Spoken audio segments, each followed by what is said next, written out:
എല്ലാ കൂട്ടുകാർക്കും നല്ലൊരു രാത്രി ആശംസിച്ചുകൊണ്ട് മാമ്പഴത്തിന്റെ പുതിയ വീഡിയോയിലേക്ക് സ്വാഗതം. നമുക്ക് നേരെ ഗൗതമിന്റെ അളകനന്ദയുടെ നാളത്തെ നല്ലൊരു പ്രമോ വിശേഷം കണ്ടാലോ. അങ്ങനെ നാളത്തെ പ്രമോ വിശേഷത്തിൽ നമ്മൾ കാണാൻ പോകുന്ന ഗൗതമിന്റെ നന്ദയുടെയും ആദ്യരാത്രി പൊളിക്കാൻ നോക്കിയ പിങ്കിക്കിട്ട് എട്ടിന്റെ പണിയാണ് കിട്ടുന്നത്. പിങ്കിയുടെ കള്ളത്തരങ്ങളൊക്കെ അങ്ങനെ പിടികൂടുവാണ്. അതിന്റെ വിശേഷങ്ങളൊക്കെയാണ് ഇന്ന് തന്നെ നമ്മൾ കണ്ടു. പുഷ്പനെ വെച്ചിട്ട് വലിയ കളികളൊക്കെ പിങ്കി പ്ലാൻ ചെയ്തിട്ടുണ്ടായിരുന്നു. പക്ഷെ എന്ത് പറയാനാ, പിങ്കിയുടെ പ്ലാനുകൾ അങ്ങനെ തകർന്ന് തരിപ്പണമായി പോവാണ്. അപ്പൊ അതിന്റെ കുറച്ച് വിശേഷങ്ങളൊക്കെയാ നാളെ നമ്മൾ കാണാൻ പോകുന്നത്. ഇന്ന് നമ്മൾ അവസാനം കണ്ടു. അങ്ങനെ ഗൗതമിന് നന്ദയുടെ ആദ്യരാത്രി മുടക്കാനായിട്ട് പുഷ്പനെ വെച്ചൊരു കളി കളിച്ചിട്ടുണ്ടായിരുന്നു പിങ്കി. അത് പ്രകാരം പുഷ്പനും പുഷ്പന്റെ കൂട്ടുകാരൻ ചേർന്നിട്ട് ഗൗതമിനെ അവിടുന്ന് വീട്ടിൽ നിന്നും ഇന്ത്യവരത്തിൽ നിന്ന് മാറ്റാനായിട്ടുള്ള തയ്യാറെടുപ്പ് നടത്തുവാണ്. പിന്നീട് ഫോൺ വിളിക്കുന്നൊക്കെ ഉണ്ട്. അങ്ങനെ ഗൗതം അങ്ങോട്ട് പോകാൻ തുടങ്ങുമ്പോഴാണ് അർജുൻ വരുന്നത്. അർജുൻ വന്നിട്ട് പറഞ്ഞു, അതെ ഇത് ആദ്യരാത്രിയാ, ഈ രാത്രി ഒരിടത്തേക്കും പോകണ്ടെന്ന് പറയും. അത് പറ്റില്ലടാ, എനിക്ക് അത്യാവശ്യമായിട്ട് പോകണം. നമ്മുടെ വീട്ടിൽ നിന്ന് 1 കിലോമീറ്റർ അപ്പുറം എങ്ങാണ്ട ഒരച്ഛനും മകളും. ആ മകളെ കുറെ ആഭാസന്മാര് ചേർന്ന് ശല്യം ചെയ്തുകൊണ്ടിരിക്കുക. എത്രയും പെട്ടെന്ന് അങ്ങോട്ട് ചെല്ലണമെന്ന് പറയാം. പക്ഷേങ്കിൽ അർജുൻ പറഞ്ഞു, അത് വേണ്ട, ഏട്ടൻ പോകണ്ട, ഏട്ടന്റെ ആദ്യരാത്രിയല്ലേ. പിങ്കിക്ക് ആപ്പ ടെൻഷനായിപ്പോയി. എന്റെ ഭഗവാനെ, അർജുൻ ഇത് എന്ത് ഭാവിച്ചാ. പെട്ടെന്ന് പിങ്കി പറഞ്ഞു, അർജുൻ എന്താണ് ഇതിനകത്ത് ഇടപെടുന്നേ? ഗൗതം പോലീസ് ഓഫീസർ അല്ലേ, ഗൗതം പോട്ടെ എന്ന് പറയാം. നിനക്കെന്താ പിങ്കി, ഗൗതം മേഡം പോണെന്ന് ഇത്രമാത്രം നിർബന്ധം എന്താണെന്ന് ചോദിക്കുക. അല്ല അത് പിന്നെ ഞാന് ആദ്യരാത്രിയേക്കാളും പ്രധാനമല്ലേ ഡ്യൂട്ടി. ഒരു പെൺകുട്ടി, അവളുടെ അച്ഛൻ, അപ്പൊ ആ പെൺകുട്ടീനെ രക്ഷിക്കാനായിട്ട് അവളുടെ അച്ഛൻ പെടാപ്പാട് പെട്ടോണ്ടിരിക്കല്ലേ. ഈ സമയം ഒരു പോലീസ് ഓഫീസർ ചെയ്യേണ്ട കാര്യം എന്താ, അതോർത്ത് ഞാൻ പറഞ്ഞ എന്ന് പറയണം. ഓഹോ അങ്ങനെയാണോ, എന്നാ ഒരു കാര്യം ചെയ്യാം, ഗൗതം മേഡം പോകണ്ട, പകരം ഞാൻ പോകാന്ന് പറയണം. നീ പോകാനോ? ഞാനൊന്നുമല്ലേ, ഒരു പട്ടാളക്കാരനല്ലേ ഗൗതമേട്ടാ. ഗൗതമേട്ട ആദ്യരാത്രി മുടക്കണ്ട. ഗൗതമേട്ടൻ ഒരു കാര്യം ചെയ്യാം, ആ അഡ്രസ്സ് ഇങ്ങോട്ട് പറഞ്ഞാട്ടെ, ആരെയാന്ന് ഞാൻ പോയി കണ്ടോളാം. ആ മാർക്കറ്റ് ഞാൻ നല്ല നാളിടം വെച്ച് കൊടുത്തോളാം. പട്ടാളക്കാരനോട് അവന്റെ കളി എന്ന് പറയാം. അല്ല ഗൗതം വേണ്ട, അല്ല അല്ല അർജുൻ നീ പോണ്ടെന്ന് പറയാം. അതൊന്നും പറയണ്ട, ഗൗതമേട്ട ആ അഡ്രസ്സ് ഇങ്ങോട്ട് തരാൻ പറയാം. നന്ദ പറയും, ശരിയാ അർജുൻ പോയിക്കോളെന്ന് പറയാം. പിങ്കി തകർന്ന് തരിപ്പണമായിപ്പോയി. പെട്ടെന്ന് പിങ്കി പറഞ്ഞു, അല്ല അർജുൻ എന്തിനാ ഇതിനകത്തൊക്കെ കൈയെടുത്തുന്നേ? മുമ്പേ ആയിരുന്നെങ്കിൽ അർജുൻ പട്ടാളക്കാരനായിരുന്നു, ഇപ്പോഴങ്ങനെയല്ലോ. അതെന്താ പിങ്കി അങ്ങനെ, നിനക്കൊരു വെപ്രാളം പോലെ? ഒന്നുമില്ലാന്ന് പറയാം. പിന്നീട് നന്ദയോടും ഗൗതമിനോടും പറഞ്ഞു, നിങ്ങൾ അകത്തേക്ക് കയറി പൊക്കോ എന്ന് പറയാം. ദേ ചെല്ല നന്ദയെടുത്തി, ഗൗതമേണ്ണെ വിളിച്ചോണ്ട് പോ, നിങ്ങളുടെ ഫസ്റ്റ് നൈറ്റ് അല്ലേ, അത് കൊളാക്കണ്ടെന്ന് പറയാം. അങ്ങനെ അവർ രണ്ടുപേരും കൂടെ അകത്തേക്ക് പോവാണ്. തകർന്ന് തരിപ്പണമായി പോയി പിങ്കി. പിങ്കിയുടെ വെപ്രാളം കണ്ടപ്പോൾ അർജുൻ അങ്ങോട്ട് വന്നു. അല്ല സത്യം പറ പിങ്കി, നിനക്ക് ഇതിനകത്ത് എന്തെങ്കിലും പങ്കുണ്ടോ? അവരുടെ ആദ്യരാത്രി കൊളാക്കാനായിട്ട് നീ ഏർപ്പാടാക്കി വല്ല ഗുണ്ടകളോ ആണോ ഗൗതമേട്ടനെ വിളിച്ചു നിൽക്കുക? പിന്നെ ഞാനോ? ഞാൻ എങ്ങനെയും ചെയ്തിട്ടില്ല. സത്യം പറ പിങ്കി, എനിക്ക് നല്ല സംശയമുണ്ട് നിന്റെ കാര്യത്തില്. അതെ ഞാൻ തന്നെ അങ്ങോട്ട് പോണേ. അവിടെ ചെന്ന് കഴിയുമ്പോൾ അവന്മാരെ 4 പൂശി കഴിയുമ്പോൾ ചിലപ്പോൾ അവന്മാർ എന്താ പറയണമെന്ന് പറയാൻ പറ്റില്ല. ചിലപ്പോൾ നാളെ അങ്ങ് ഇട്ട് കൊടുത്തു കഴിയുമ്പോഴത്തേനും സത്യങ്ങളൊക്കെ തുറന്നു പറയും. അങ്ങനെയാണ് നിന്റെ പേരെങ്ങാനും പറഞ്ഞാൽ ഞാൻ ഈ ഇന്ത്യത്തിലേക്ക് തന്നെ തിരികെ വരാൻ പോന്നേ. ഓർമ്മയുണ്ടല്ലോ നിനക്ക്? ഇത് കേട്ടതും പിങ്കിയിലൊരു ഞെട്ടലുണ്ടായി. പിങ്കി പറഞ്ഞു, എനിക്ക് അങ്ങനെ ചെയ്യേണ്ട ആവശ്യമൊന്നുമില്ല എന്ന് പറയാം. പിന്നീട് അർജുൻ അങ്ങോട്ട് പോവാണ്. പിങ്കിക്ക് ഭയങ്കര വെപ്രാളമായിപ്പോയി. പിങ്കി പെട്ടെന്ന് പുഷ്പനെ വിളിക്കുകയാണ്. പുഷ്പനെ വിളിച്ചിട്ടാണെങ്കിൽ കിട്ടുന്നില്ല. ദൈവമേ, ഇങ്ങനെ എന്താ പൊലി ഫോൺ എടുക്കാത്ത, ഒന്ന് എടുത്താൽ മതിയായിരുന്നു. അർജുൻ അങ്ങോട്ട് ചെല്ലുന്നേ, എത്രയും പെട്ടെന്ന് അവിടുന്ന് മാറാൻ പറയണം, അല്ലെങ്കിൽ ആകെപ്പാടെ പ്രശ്നമാവും. പിങ്കിക്ക് വെപ്രാളം ഒരു വശത്ത്. എന്ത് ചെയ്യും ഇനിയിപ്പോൾ ആദ്യരാത്രി മുടക്കിയേ പറ്റുള്ളൂ. ഒരു വഴിയുണ്ട്, അറ്റ കയ്യിൽ തന്നെ പ്രയോഗിക്കാം. ആദ്യരാത്രിയല്ലേ, കുറച്ച് മയക്കുപൊടി അങ്ങോട്ട് പാലിനകത്ത് കലക്കി കൊടുക്കാം. അങ്ങനെയെങ്കിലും അവിടെ മയങ്ങി കിടക്കട്ടെ, ആദ്യരാത്രി കുളവാട്ടെ. ഈ സമയം അകത്തേക്ക് പോയ ഗൗതം വീണ്ടും വേഷമൊക്കെ മാറുകയാണ്. അങ്ങനെ നവവരന്റെ വേഷം വീണ്ടും എടുത്തണിഞ്ഞ് നന്ദയുടെ അരിയിലേക്ക് വരുവാണ്. നന്ദ പറഞ്ഞു, എനിക്ക് ആപ്പാടെ സങ്കടമായിരുന്നു. ഗൗതം സാർ പോവാന്ന് പറഞ്ഞപ്പോൾ എനിക്കും വിഷമം ഉണ്ടായിരുന്നു. പക്ഷെ പറഞ്ഞിട്ട് കാര്യമില്ലോ, നമ്മുടെ ഡ്യൂട്ടി അല്ലേ. ആ സമയത്ത് അർജുൻ വന്നുകൊണ്ട് രക്ഷപ്പെട്ടെന്ന് പറയാം. വീണ്ടും അവർ കണ്ണിക്കണ്ണി നോക്കിയിരിക്കുക. അപ്പൊ നന്ദ പറഞ്ഞു, എനിക്ക് നാണം വന്നുണ്ടെന്ന് പറയാം. നാണോ? ബെസ്റ്റ്, നല്ല ആൾക്കാ നാണം വരുന്നേ. ഈ സമയം ഗൗതം പറഞ്ഞു, നീ എന്തിനാ നാണിക്കണേ? ഞാൻ നിന്റെ ഭർത്താവല്ലേ, ഒന്നുമല്ലേ, ഇത്രയും കാലം നമ്മൾ രണ്ടും ഒരുമിച്ചൊരു ബെഡേ കിടന്നല്ലേ, പിന്നെ നിനക്ക് നാണിക്കേണ്ട ആവശ്യമുണ്ടോന്ന് ചോദിക്കാം. എന്നാലും എനിക്കെന്തോ ഒരു ആദ്യമായിട്ട് കാണുന്ന പോലെ. ഇന്ന് നിന്നെ കാണാൻ നല്ല സുന്ദരിയായിട്ടുണ്ട്. ഈ സാരി മുല്ലപ്പൂ ഒക്കെ ആര് കണ്ടാലും ഒന്ന് നോക്കി പോകുന്നറിയാം. പിന്നെ അത്രയ്ക്കൊന്നും ഇല്ലാന്ന് പറയാം. സത്യമായിട്ടും ഇത് കേട്ടപ്പം നന്ദയിൽ പിന്നെ ഒരു ചമ്മലൊക്കെ ഉണ്ടാവണം. അങ്ങനെയാണ് സംസാരിച്ചുകൊണ്ടിരിക്കുക. ഈ സമയം പിങ്കിക്കാകപ്പാടെ കട്ട കലിപ്പിലായി. എന്ത് ചെയ്യണമെന്ന് അറിയത്തില്ല. പിങ്കി നേരെ അടുക്കളയിലേക്ക് അങ്ങോട്ട് ചെല്ലുവാണ്. അടുക്കളയിലേക്ക് ചെന്ന് കുറച്ച് പാലൊക്കെ എടുത്തു.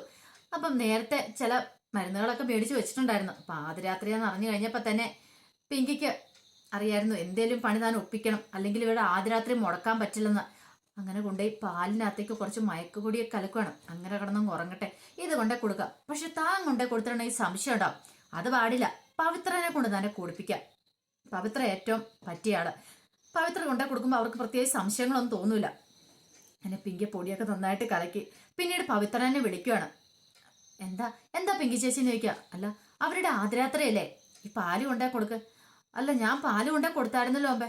അത് കുറെ സമയം മുമ്പല്ലേ, അതിപ്പോ തണുത്ത് പോയി കാണും. ഒരു കാര്യം ചെയ്യാം, നീ ഈ ചൂട് പാൽ അങ്ങോട്ട് കൊണ്ടേ കൊടുക്കുക. അവരുടെ ആദ്യരാത്രി അങ്ങനെ കൊടുക്കണ്ടേ. അല്ല, പിങ്കി ചേച്ചിക്ക് എന്താ കൊണ്ടേ കൊടുത്താൽ കുഴപ്പം? ഏയ്, ഞാൻ കൊണ്ടേ കൊടുത്താൽ ശരിയാകത്തില്ല, നീ തന്നെ കൊണ്ടേ കൊടുത്താൽ മതി എന്ന് പറയാം. മനസ്സിലായി മനസ്സിലായി എന്ന് പറഞ്ഞുകൊണ്ട് പവിത്ര അങ്ങോട്ട് പോവാണ്. ഈ സമയം പിങ്കി പറഞ്ഞു, കുടിക്ക് നല്ലവണ്ണം അങ്ങോട്ട് കുടിക്ക്, ഇന്ന് നീയൊക്കെ അവിടെ മയങ്ങി കിടക്കുന്ന കാണാം. അങ്ങനെ പവിത്ര പാലും ഒക്കെ അവിടെ അങ്ങോട്ട് ചെല്ലുവാണ്. അങ്ങനെ ചെന്ന് കഴിയുമ്പോൾ അകത്തുനിന്നൊരു ശൃംഗാര വർത്താനമൊക്കെ കേട്ടു. പവിത്ര ഡോറെ മുട്ടാനായിട്ട് ഇങ്ങനെ തുടങ്ങി. പവിത്രയ്ക്ക് പെട്ടെന്ന് എന്തോ ഒരു ചമ്പല്. ഇപ്പൊ ഡോറെ മുട്ടണം, അവർ നല്ല സല്ലാപത്തിലാന്ന് തോന്നേ. അവരെ ശല്യം ചെയ്യണ്ട, ശല്യം ചെയ്യുന്ന മോശമല്ലേ, വേണ്ട, അത് ശരിയാവത്തില്ല. അങ്ങനെ ഓർത്തുകൊണ്ട് നേരെ എന്ത് ചെയ്യുക, ഇനിയിപ്പം പാല് കൊടുത്തെന്ന് പിങ്കി ചേച്ചിയോട് പറയാം. അല്ല, പിങ്കി ചേച്ചി തന്നെ ചിലപ്പോൾ ചീത്ത പറയും. ഒരു ഗ്ലാസ് പാല് നേരത്തെ കൊടുക്കുകയും ചെയ്താണല്ലോ, അതുകൊണ്ട് ഇതിപ്പോൾ കൊടുക്കണ്ട, തനിക്ക് കുടിക്കാം എന്നും പറഞ്ഞുകൊണ്ട് പവിത്ര എന്ത് ചെയ്യുക, അതിങ്ങോട്ട് മാറിയിട്ട് അങ്ങോട്ട് കുടിക്കുകയാണ്. എന്നിട്ട് ഒന്നും അറിയത്തില്ലാതെ മട്ടിൽ അടുക്കളയിലേക്ക് അങ്ങോട്ട് കൊണ്ടേ ഗ്ലാസ് വെച്ചു. പക്ഷെ പിങ്കിയുടെ മനസ്സിലെ ചിന്ത എന്താ, അതിപ്പോൾ കൊടുത്തിട്ടുണ്ട്, രണ്ടുപേരും കൂർക്കം വലിച്ചു കിടന്ന് ഉറങ്ങിക്കോളും എന്നൊരു ചിന്തയാ. പക്ഷെ അങ്ങനെയൊന്നും അല്ലായിരുന്നു സംഭവിച്ചേ. പിങ്കിയുടെ എല്ലാ മനസ്സിലെ പ്രതീക്ഷകളെല്ലാം തകർന്ന് തരിപ്പണമായി പോവായിരുന്നു. പാലൊക്കെ കുടിച്ചിട്ട് പവിത്ര അങ്ങോട്ട് പോവാണ്. ഈ സമയത്ത് ഇച്ചിരി സമയം കഴിഞ്ഞ് പവിത്രയ്ക്ക് എന്തോ ഒരു ബുദ്ധിമുട്ട് തോന്നി. ആ സമയത്താണ് മോഹിനി അങ്ങോട്ട് വരുന്നത്. മോഹിനി വന്നപ്പോൾ പവിത്ര സെറ്റ് ചെയ്തിരുന്ന് ഉറക്കം തൂങ്ങുക. എന്താ പവിത്ര, നിനക്ക് എന്ത് പറ്റിയെന്ന് ചോദിക്കേ. ഒന്നുമില്ല, എനിക്ക് എന്തോ മയക്കം വരുന്ന പോലെ തോന്നുക. മയക്കം വരുന്നുണ്ടോ? അതിന് മയങ്ങാൻ മാത്രം ഇപ്പൊ എന്താ ഇവിടെ ഉണ്ടായത്? എനിക്കറിയത്തില്ലമ്മേ, എനിക്ക് എന്തോ ഭയങ്കരമായിട്ട് കണ്ണങ്ങ് അടഞ്ഞു പോവാ. അത് നീ എന്തെങ്കിലും കഴിച്ചോ പ്രത്യേകിച്ച്? ഞാൻ പ്രത്യേകിച്ചൊന്നും കഴിച്ചില്ല. പിന്നെ പിങ്കി ചേച്ചി അവർക്ക് കൊടുക്കാൻ പാല് തന്നിട്ടുണ്ടായിരുന്നു, നന്ദേച്ചിക്കും ഗൗതമേട്ടനും കൂടെ. ഞാൻ ആ പാല് കുടിച്ചെന്ന് പറയണം. ഇത് കേട്ടതും പെട്ടെന്നൊരു ഞെട്ടലുണ്ടായി മോഹിനിയില്. ഒരുപക്ഷെ ഇനി പാലിനകത്ത് പിങ്കി എന്തെങ്കിലും കലക്കിയിട്ടുണ്ടായിരിക്കോ, അത് പറയാൻ പറ്റില്ല. അങ്ങനെ ഒരു ഞെട്ടലുണ്ടായി. ദൈവമേ, ചതിച്ചോ? ഈ സമയത്ത് പവിത്ര എന്ത് ചെയ്യുവാണ്, പവിത്രയുടെ മയങ്ങി അങ്ങനെ വീഴാൻ തുടങ്ങുവാണ്. അങ്ങോട്ട് അവിടെ കിടന്ന് അങ്ങ് മയങ്ങുവാണ്. കുറെ കുലുക്കി വിളിച്ചിട്ടും പവിത്ര എഴുന്നേൽക്കുന്നുണ്ടല്ലേ. പെട്ടെന്ന് മോഹിനി എന്ത് ചെയ്യുവാണ്, അടുക്കളയിലേക്ക് വരുക. അപ്പൊ ലക്ഷ്മിയമ്മ ഇവിടെ ഉണ്ടായിരുന്നു. ലക്ഷ്മിയമ്മ വെച്ച്, എന്താ മോഹിനി, എന്താ മുഖത്തൊരു വെപ്രാളെന്ന് ചോദിക്കുക. അതെ, പവിത്ര അവിടെ നിന്ന് ഉറക്കം തൂങ്ങാന്ന് പറയണ. ഉറക്കം തൂങ്ങും? എന്ത് പറ്റി? എന്താന്ന് അറിയത്തില്ല. ആ സമയത്ത് പിങ്കി അവിടെ ഉണ്ടായിരുന്നു. പിങ്കിയോട് വന്നിട്ട് ചോദിച്ചു, അല്ല പിങ്കി, നീ പവിത്രയുടെ പാല് കൊടുത്തു വിട്ടാരെന്ന് ചോദിക്കാം. കൊടുത്തു വിട്ടായിരുന്നു. അല്ല, നീ അതിനകത്ത് എന്തേലും പൊടി എന്തേലും കലക്കിയോന്ന് ചോദിക്കുക. എന്ത് പൊടി കലക്കാനായിട്ട്? ഈ സമയം ലക്ഷ്മി പറഞ്ഞു, എന്താ മോഹിനി, കാര്യം എന്താ? അല്ല, പിങ്കി പാല് കൊടുത്തു വിട്ടായിരുന്നു, ആ പാല് പവിത്ര കുടിച്ചെന്ന് പറഞ്ഞു. ആകെപ്പാടെ അവളാണ്ട് അവിടെ ഉറക്കം തൂങ്ങി കിടക്കുന്നുണ്ടെന്ന് പറയാണ്. മയം കിടക്കുക. ദൈവമേ, ചതിച്ചല്ലോ. അങ്ങനെ മയങ്ങണമെങ്കിൽ അതിനകത്ത് എന്തേലും കലക്കി കാണും. പിങ്കി സത്യം പറ, നീ ആ പാലിനകത്ത് എന്തേലും കലക്കിയോന്ന് ചോദിക്കുക. ഇതേ ലക്ഷ്മിയമ്മ, വെറുതെ പറയരുത് കേട്ടോ, ഞാൻ അതിനകത്തൊന്നും കലക്കില്ലെന്ന് പറയാം. ലക്ഷ്മിയമ്മയ്ക്കും മോഹിനിക്കും എല്ലാവർക്കും മനസ്സിലായി പിങ്കി അവരുടെ ആദ്യരാത്രി കുളമാക്കാൻ വേണ്ടിയിട്ട് ചെയ്ത പരിപാടിയാന്ന്. ഈ സമയത്ത് ഇതൊന്നും അറിയത്തില്ലാതെ ഗൗതവും നന്ദേ മുറിയിൽ ആദ്യരാത്രി ആഘോഷിച്ചുകൊണ്ടിരിക്കുക. പിങ്കി തകർന്ന് തരിപ്പണമായി പോയി. പിങ്കിക്ക് മനസ്സിലായി തന്റെ രണ്ടാമത്തെ പ്ലാനും പൊളിഞ്ഞു പാളീസായി പോയെന്നുള്ള സത്യം.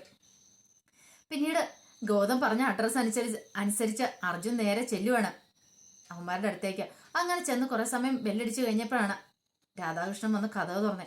കഥക് തുറന്നപ്പോൾ തന്നെ അർജുൻ ചോദിച്ചു, അല്ല, നിങ്ങളാണോ മുമ്പേ ഗൗതമേൻ്റെ ഫോൺ വിളിച്ചതെന്ന് ചോദിക്കണം.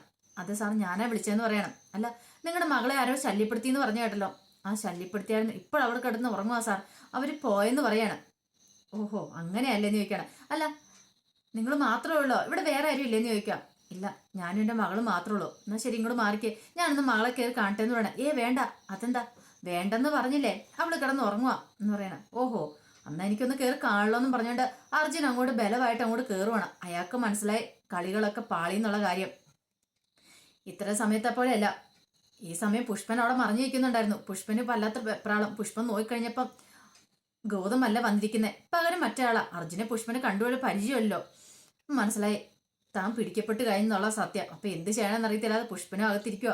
അപ്പൊ അതിന്റെ വിശേഷങ്ങളൊക്കെയാണ് നാളെ നമ്മൾ കാണാൻ പോകുന്നത്. ഒരു കാര്യം ഉറപ്പാ, പിങ്കി വീണ്ടും പിടിക്കപ്പെടും. അർജുൻ അവിടെ നിന്ന് തിരിച്ചു വരുന്നത് ഇനി പിങ്കിക്കായിട്ടുള്ള പണിയായിട്ടായിരിക്കും തിരികെ വരുന്നത്. അത് മാത്രമല്ല, ആദ്യരാത്രി കുളവാക്കാൻ നോക്കിക്കഴിഞ്ഞപ്പോ പിങ്കിക്കായിട്ട് 8ന്റെ പണി കിട്ടുകയും ചെയ്തു. അവരുടെ ആദ്യരാത്രിയൊക്കെ നല്ല ഭംഗിയായിട്ട് നടക്കുവാണ്. പിങ്കി തകർന്ന് തരിപ്പണായി പോവാം. അപ്പൊ അതിന്റെ വിശേഷങ്ങളാണ് നമ്മൾ നാളെ കാണാൻ പോകുന്നത്. ചക്കിന് വെച്ചത് കൊക്കിന് കൊണ്ടെന്ന് പറഞ്ഞ അവസ്ഥയിലേക്കാണ് കാര്യങ്ങൾ പോയിക്കൊണ്ടിരിക്കുന്നത്. അപ്പൊ ആ വിശേഷങ്ങളൊക്കെ നമുക്ക് എല്ലാവർക്കും കാത്തിരിക്കാം കേട്ടോ. ആദ്യമായി കാണുന്നവരാണെങ്കിൽ ചാനൽ ഇഷ്ടപ്പെട്ടോ ഒന്ന് സബ്സ്ക്രൈബ് ചെയ്യാൻ മറക്കരുതേ.